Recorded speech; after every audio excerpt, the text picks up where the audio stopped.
smart on smart on បាទជំរាបសួរបងប្អូនប្រិយមិត្តសាជាថ្មីបាទឥឡូវនេះទស្សនាការប្រកួតនៅក្នុងសិតទី2គឺតកថ្មីហើយ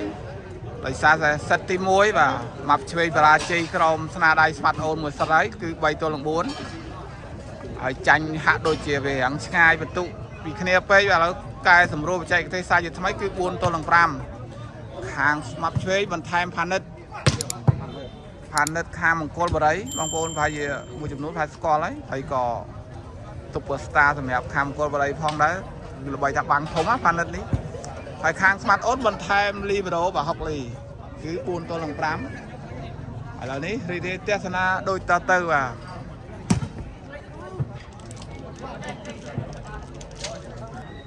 ទឥឡូវនេះការប្រកួតចាប់ផ្ដើមហើយ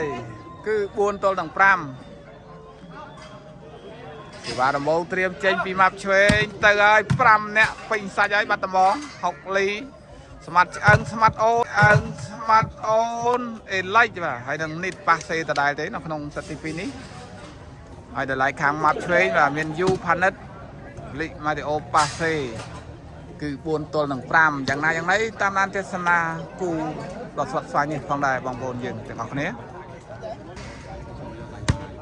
ឥឡូវនេះសេវាផ្លាស់ប្ដូរទៅខាង5បាត់ដំបងវិញម្ដងហើយគឺគ្រប់គ្រងដោយស្មាត់ចឹងហើមកចូលថ្នាក់ផានិតលើកឲ្យម៉ាប់ឆ្វេងយកបានពីចឹងកន្លែងនេះពីស្មាត់អូនអាយ៉ា4ហើយបន្ថែមលឿនពីស្មាត់អូនល្អមែនទែនឥឡូវនេះបាត់ដំបងមណ្ឌលចិត្តចាប់ផ្ដើមឡើងបន្ទុកហើយ1-0នៅក្នុងសេតទី2អាចរក្សាជ័យជំនះបានដដែលឬក៏យ៉ាងណាបាត់ដំបងផានិតបាទទទួលសេវាអត់បានល្អទេមួយក្របនេះឥឡូវនេះបាត់ដំបង2ហើយ2-0រីករាយទស្សនាជាបន្តចេញពីឆ្អឹងមកចូលថ្នាក់យូ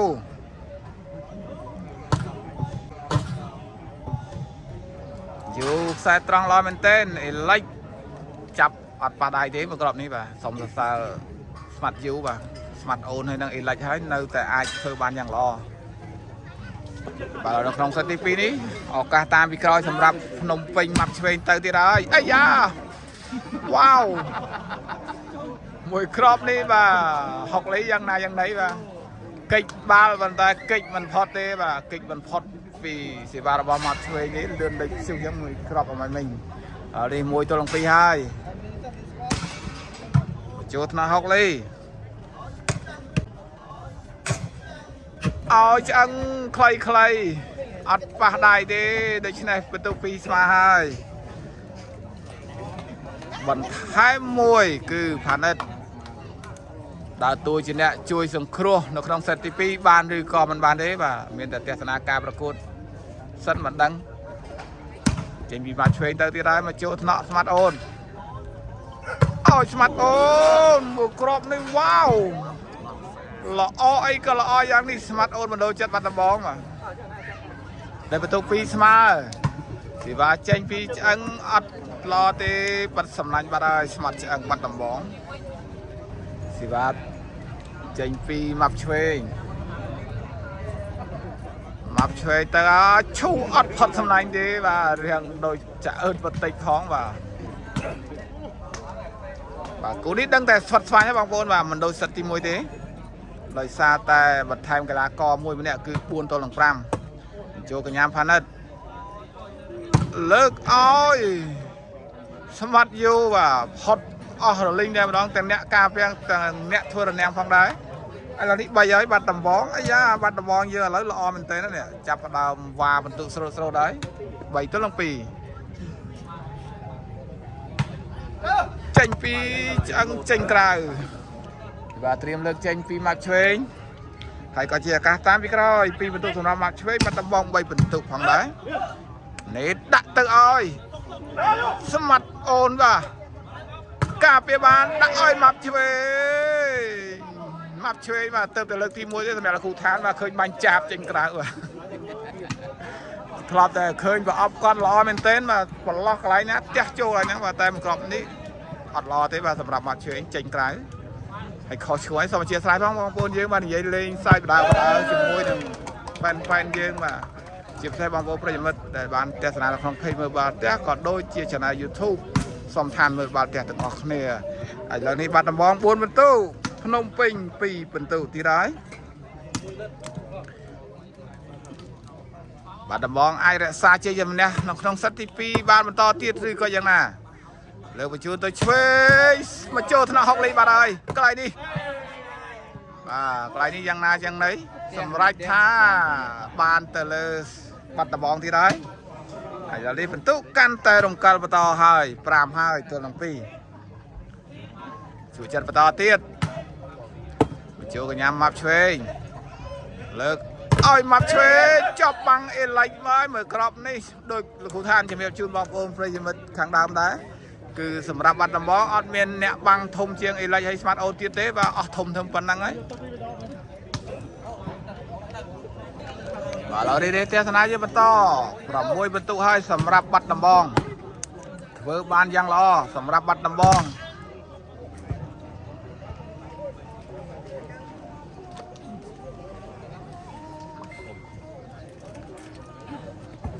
បាទសម្រាប់បាត់ដំបងថ្ងៃនេះបាទគឺការប្រកួតធ្វើឡើងនៅតារាងបាល់ទះស្មាត់អូនបាទឥឡូវក៏មានតារាងដែរស្មាត់អូនបងប្អូនមើលជំរាបជូនផ្សាយជាថ្មីគឺនៅទីតាំងម្ដុំស្រែ1000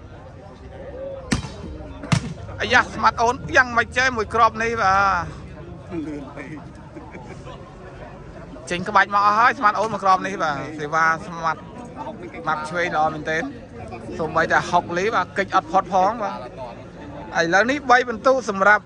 ម៉ាប់ឆ្វេងបាត់ដំបង6ពិន្ទុហើយក៏ជាឱកាសតាមពីក្រោយជាបន្តសម្រាប់ភ្នំពេញទៅហើយចេញក្រៅ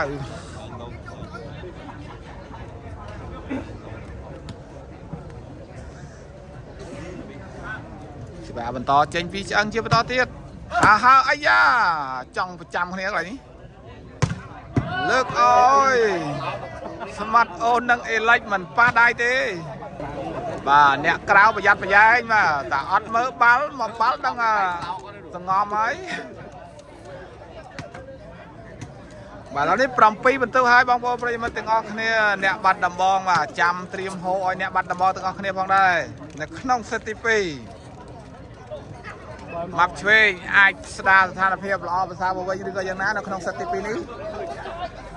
បើមិនបានទេបាត់ដំបងសុំយកបេះដូងទៀតហើយនៅក្នុងសិតទី2ឥឡូវនេះ3ទល់នឹង7លើកឲ្យម៉ាប់ឆ្វេងចាប់បាំងទៀតហើយឱកាសសាយថ្មីក្របទី2មួយក្របនេះបោះយកបានពីប្រេម6លេឲ្យសម្បត្តិអូនការពារបានជាបន្តឲ្យផានិតវិញផានិតបញ្ចូលថ្នាក់ឆ្អឹងអាយ៉ាសតស្វ័យមែនទេដែរបងប្អូនយើងអើយការពារបានកន្លែងនេះផ្ទះស្រាលយកបានពី6លេស្វាត់ស្វាញណាបងប្អូនដាក់ឲ្យស្វាត់អូវ៉ាវស្វាត់ស្វាញមែនទេសម្រាប់គូដកក្រៅទឹកដីបាត់ដំបងគឺ4ទល់នឹង5ហើយដល់នេះ8ពិន្ទុហើយសម្រាប់បាត់ដំបងផ្លាស់ប្ដូរ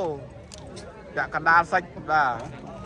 នេះស្មាតអូនបាទឥឡូវនេះខ្លាយជាម្ចាស់តារាងហើយឥឡូវនេះគេរឹងគេល្អមែនទេហើយស្មាតអូនបាទហើយក៏មានបងប្អូនប្រិយមិត្តទាំងអស់គ្នាបានចូលរួមទស្សនាយ៉ាងច្រើនផងដែរបាទនៅតារាងស្មាតអូនគេថាត្រៀមហើយបងប្អូនយើងគិតទៅចិត្តថាត្រៀមហូឲ្យបាត់ដំបងបាត់ដំបងមិនហូឲ្យបាត់ដំបងហូអ្នកណាបងប្អូនយើងបាទគេថាច្រើនមែនទែនហើយខាងនោះមានបង្ហៀងមានអីចូលរួមផងដែរបាទមកពីតារាងលោកគ្រូឋានផងមកពីតារាងនានាផងដែរបាទជាពិសេសគឺបងប្អូនប្រិយមិត្តដែលរស់នៅទីតាំងម្ដុំចិត្តស្រែ1000នេះឯងបាទឥឡូវនេះទស្សនាជាបន្ត3ទល់នឹង8បាត់ដំបងនៅតែធ្វើបានយ៉ាងល្អពាក់កណ្ដាលសិតទី2នេះលើកឲ្យម៉ាប់ឆ្វេងវ៉ាវដេញស្រួយពីក្រោយច្បាស់ណាស់មើលក្រោមនេះ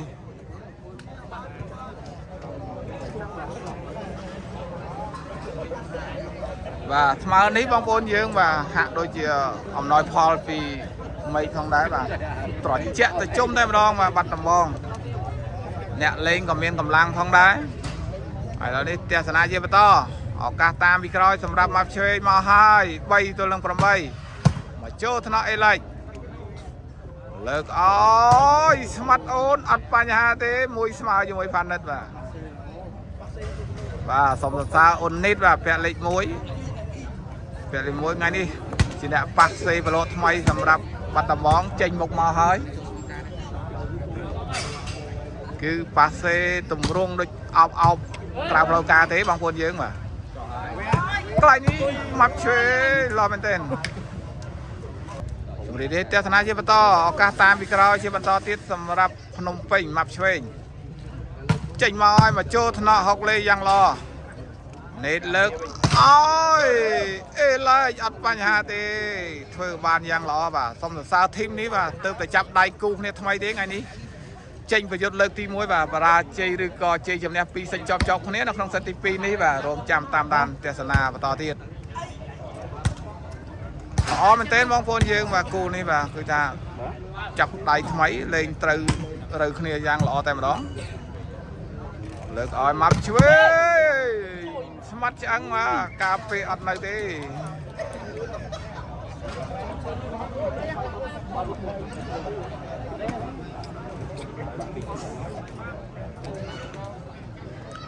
បាទអត់ផ្លាស់ប្ដូរទម្រង់ចែកទៅជាបន្តទៀតហើយសម្រាប់ធីមមកឆ្វេងបាទដល់ឲ្យយូបញ្ចេញសេវាអាវុធមុខស្រួចមកចូលកញ្ញាំឆ្អឹងអត់នៅទេបាទសេវាគប់មិនអាចទទួលកញ្ញាំលើបានផ្ដេសផ្ដាស់ទេស្មាត់ឆ្អឹងបាទត្រូវដឹងបាទសេវាកាន់តែធ្ងន់កាន់តែថយលីងក្រោយតិចមក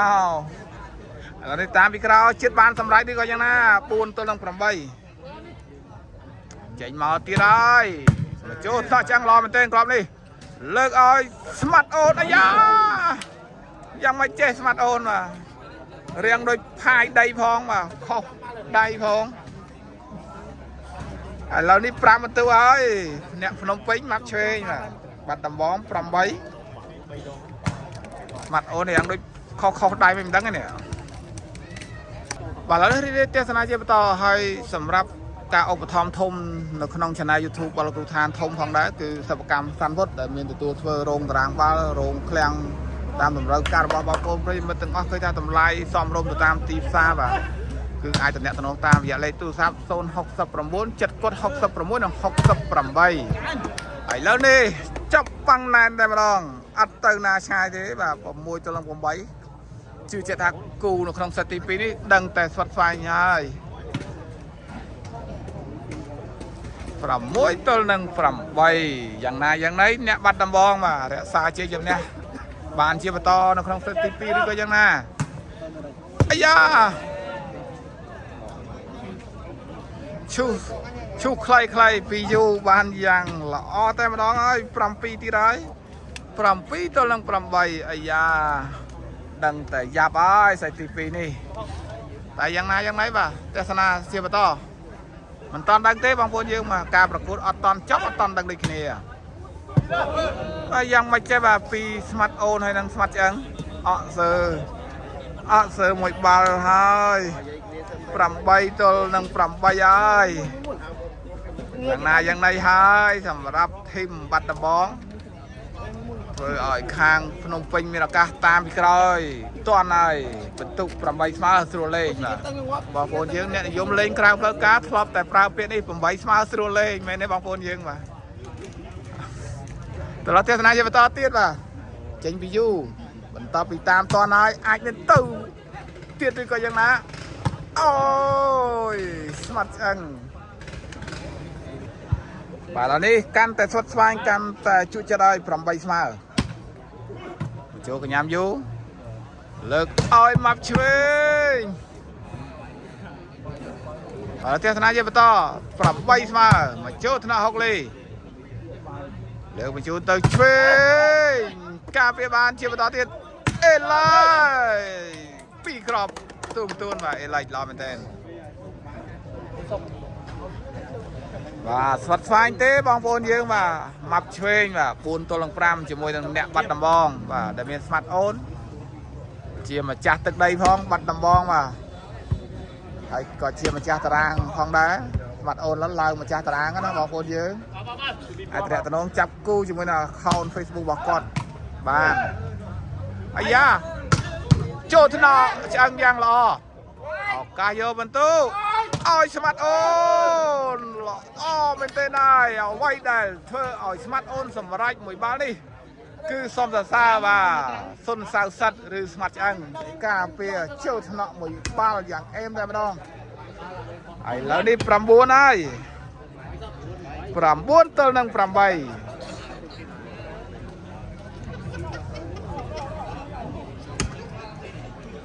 គូនេះមិនធម្មតាទេបងប្អូនយើងបាទ4ទល់នឹង5ហើយលំដាប់កីឡាករក្រេត A បាទមកឆ្វេងក៏មិនអន់ដែរ4ទល់នឹង5អាយ៉ាខ្សែត្រង់មួយបាទរបស់ម៉ាប់ឆ្វេងអត់តាមអ្វីដែលយើងចង់បានទេគឺចេញក្រៅនិយាយខ្លីៗឥឡូវនេះ10ពិន្ទុបាត់ដំបងភ្នំពេញម៉ាប់ឆ្វេង8ពិន្ទុសូមរីករាយទស្សនាជាបន្តទៀតបងប្អូនយើងបាទចេញពីឆ្អឹងទៅទៀតហើយមកចូលកញ្ញាផានិតលើកបញ្ជូនកាពីអត់ដល់ទេបាទឥឡូវនេះ10ពិន្ទុអ្នកបាត់ដំបងបណ្ដូលចិត្ត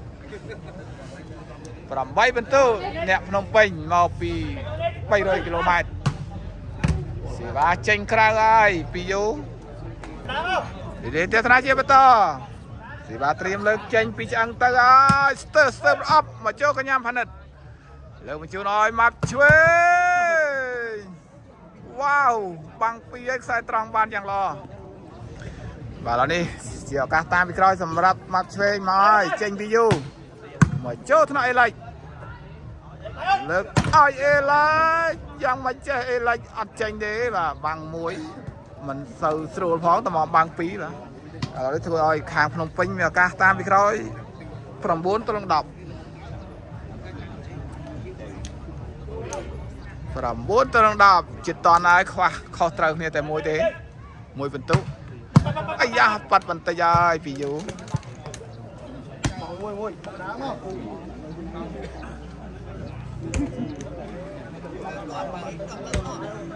ឥឡូវសូមរីករាយទស្សនាជាបន្តបងប្អូនយើងបាទជួចិត្តទេសម្រាប់4ទល់នឹង5នេះនៅបាត់ដំបងគឺតារាងស្មាត់អូនចេញពីឆ្អឹងមកចូលកញ្ញាផានិតលើកអើយយូសល់តែមួយទេល្អណាស់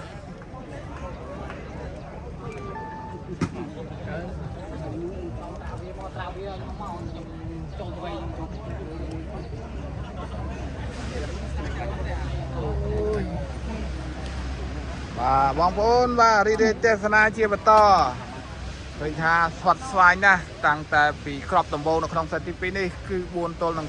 5មិនងាយមានគូពិសេសបានទស្សនាដូច្នេះទេបងប្អូនយើងបាទហើយបានចូលទស្សនានៅក្នុង Channel YouTube បលគ្រូឋានហើយកុំភ្លេចចូលរួម share ម្នាក់មួយផងបងប្អូនយើងបាទហើយជាពិសេសសូមចិត្តសូមបេះដូងពីបងប្អូនប្រិយមិត្តទាំងអស់កុំភ្លេចចូលរួម Subscribe Channel YouTube ដែលមានឈ្មោះថាសំឋានមើលបាល់ទះរបស់លោកគ្រូឋានផងបងប្អូនយើងបាទគោលការណ៍នៅឆ្ងាយណាអត់តន់គ្រប់ទេបាទហើយម៉ោងអីក៏នៅច្រើនដែរពេលថាខ្វះខាតចន្លោះមែនទែនសម្រាប់ YouTube របស់លោកគ្រូឋានអត់តន់គ្រប់គោលការណ៍ទេជួយពីបងប្អូនផងកន្លែងនេះបែកចេញក្រៅពីម៉ាប់ឆ្វេង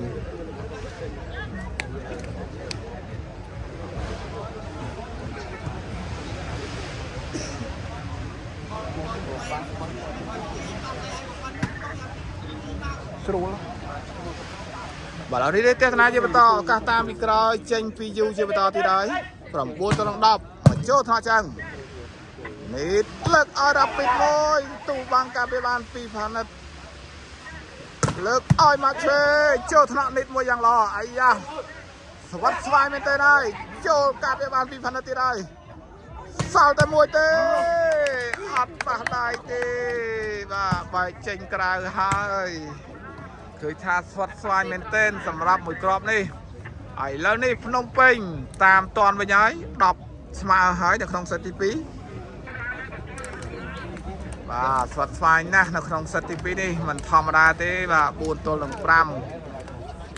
បើសិនជាស្មាត់អូនធ្វើបានល្អនៅក្នុងសេតទី2នេះដឹងតែអេមតែម្ដងហើយអ្នកបាត់ដំបងបាទបាទឥឡូវនេះទស្សនាជាបន្ត10ស្មើស្រួលលេងចូលកញ្ញាហុកលី លើកឲ្យស្មាត់អូនបាទផ្ទះអត់ត្រូវប្រអប់អញដឹងទេត្រូវតែកដៃកពូនដៃចឹងបាទឡើយអត់បញ្ហាទេ10ស្មើបាទស្រួលលេងឥឡូវបន្តពីអ្នកភ្នំពេញតាមតនហើយ10ស្មើបាទបាត់ដំបងយើងបាទរកវិធីសាស្ត្រណាអាចបានបន្ទុកជាបន្តឬក៏យ៉ាងណាបាទយន្តនាជាបន្តសេវាត្រៀមលើកចេញពីស្មាត់ឆ្អឹងបាត់ឆ្អឹងកំពុងតែសន្លក់សន្លឹងរកបន្លោះបន្តិចហើយមកចូលថ្នាក់ផានិតល្អមែនទេអើយមកឆ្វេងស្រួចពីក្រោយអេមណាត្រូវដៃគ្នាមែនទេហើយមកឆ្វេងជាមួយនឹងលីកម៉ាទីអូនេះបាទដូចប្តីដូចប្រពន្ធអញ្ចឹងដាក់មកសឹបយកតែម្ដង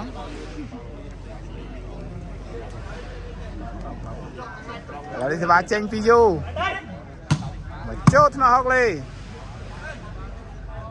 លើកឲ្យអេឡៃអត់ប៉ះដៃទេអេឡៃយ៉ាងណាហើយ11ហើយភ្នំពេញ11បាត់ដំបង10បាទវ៉ាមួយបន្ទុកវិញហើយចេតនាជាបន្តចេញពីយូ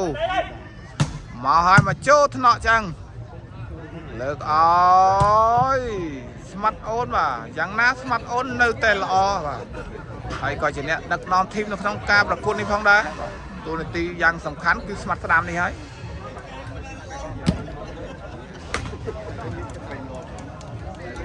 បាទជាស្ថានភាពនេះផងដែរក៏សូមជម្រាបជូនដល់បងប្អូនប្រិយមិត្តទាំងអស់ដែលមានបំណងចង់ធ្វើដំបូលតារាងបាល់ទះគឺអាចតំណតំណងតាមរយៈលេខ069 766និង68គឺសិប្បកម្មសានវុឌ្ឍទទួលធ្វើគ្រប់តម្រូវការរបស់បងប្អូនប្រិយមិត្តទាំងអស់បាទគឺថាអាចទទួលការសិក្សាបានបាទមិនគិតថ្លៃទេបើបងប្អូនចង់ធ្វើអាយ៉ាកន្លែងនេះអសើជាមួយនឹងយូបាត់ហើយផានិតបាទធ្វើឲ្យបាត់ដំបងមានឱកាសតាមតនវិញហើយ11ស្មើ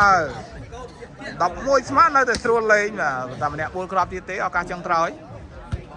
តើបាត់ដំបងជាអ្នកធ្វើបានល្អឬក៏ភ្នំពេញធ្វើបានល្អបាទស្រាលឋានភាពឲ្យល្អប្រសើរមកវិញបាទគឺមកឆ្វេងហើយបរាជ័យនៅក្នុងសិតទី1មួយសិតហើយដល់ទេសនាជាបន្ត11ស្មើ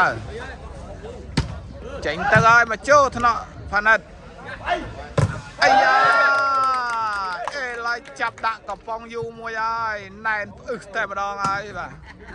ណែនអត់ទៅណាទេមកគ្រាប់នេះបាទចាប់ដាក់កំប៉ុង12អ្នកបាត់ដំបងបាទ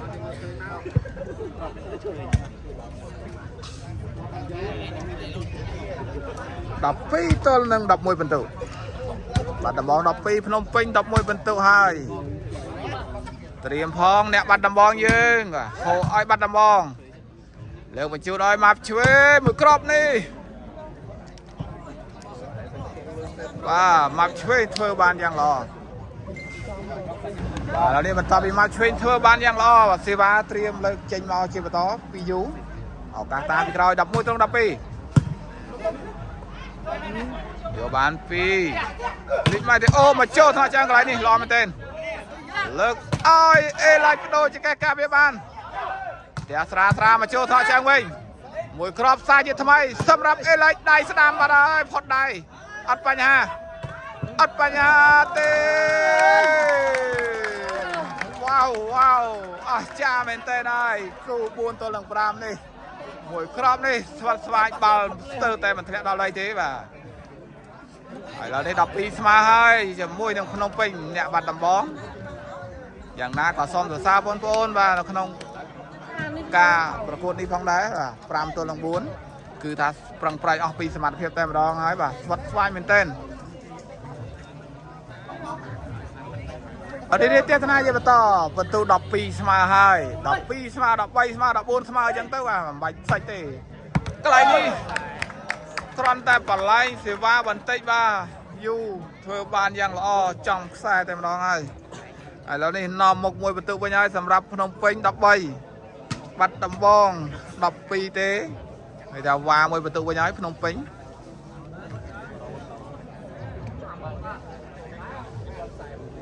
ចេតនាជាបន្តទៀតមកចូលថ្នាក់ហុកលីលើកឲ្យស្មាត់អូន ប្រឹងបញ្ចេញខាងលើបាទបែកចេញក្រៅបាទនេះជាឱកាសហើយសម្រាប់បាត់ដំបងបាទតាមតនវិញឬក៏យ៉ាងណា12 ទៅ 13នេះច្រកបាំងអេលិចបាត់ហើយ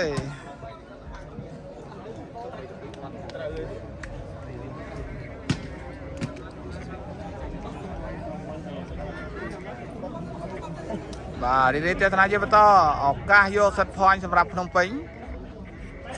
បាទចេញពីយូមកចូលថ្នាក់ចឹងលើកអើយអេឡាច់មួយគ្រាប់នេះអេមណា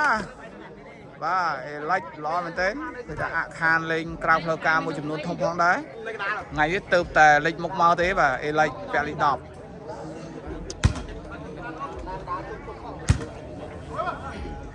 ឥឡូវនេះគឺថាឱកាស2លើកហើយសម្រាប់ក្នុងការតាមបន្ទុកឲ្យតាន់13 ទៅ 12នេះបាទសម្រាប់បាត់ដំបងធ្វើបានទេបាទចេញពីឆ្អឹងមកចូលកញ្ញាផានិតអាយ៉ាចូលថ្នាក់មួយហើយឱកាសខ្លាញ់នេះវ៉ាវអ្វីដែលគួរកត់សរសើរបំផុតគឺហុកលីហើយមួយគ្រាប់នេះធ្វើបានយ៉ាងល្អបាទចូលថ្នាក់រៀងបាយបន្តិចមែនបាទប៉ុន្តែអត់បញ្ហាទេស្មាត់ឆ្អឹងជួយតែបន្តិចស្មាត់អូនក៏ប្រើភាពវៃឆ្លាតបាទអូសចេញក្រៅបានយ៉ាងល្អឥឡូវនេះ13ស្មើហើយ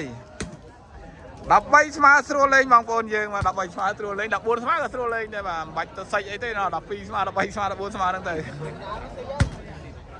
បាទនិយាយលេងទេឥឡូវនេះទស្សនាជាបន្ត13ស្មើក៏ដូចជា14ស្មើដែររកតែម្នាក់2គ្រាប់ទេចុងក្រោយនេះ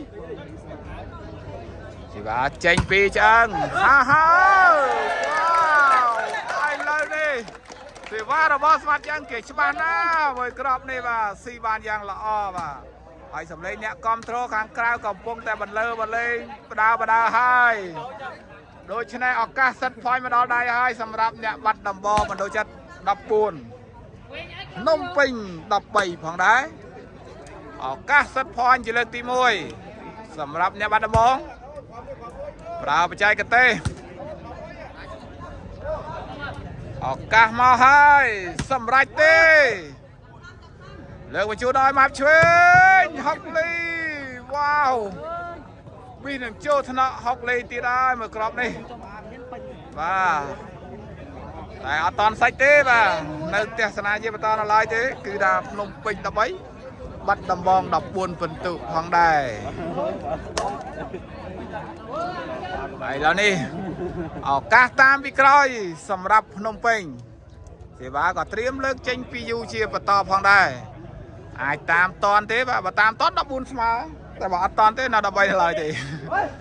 ចេញមកពីយូ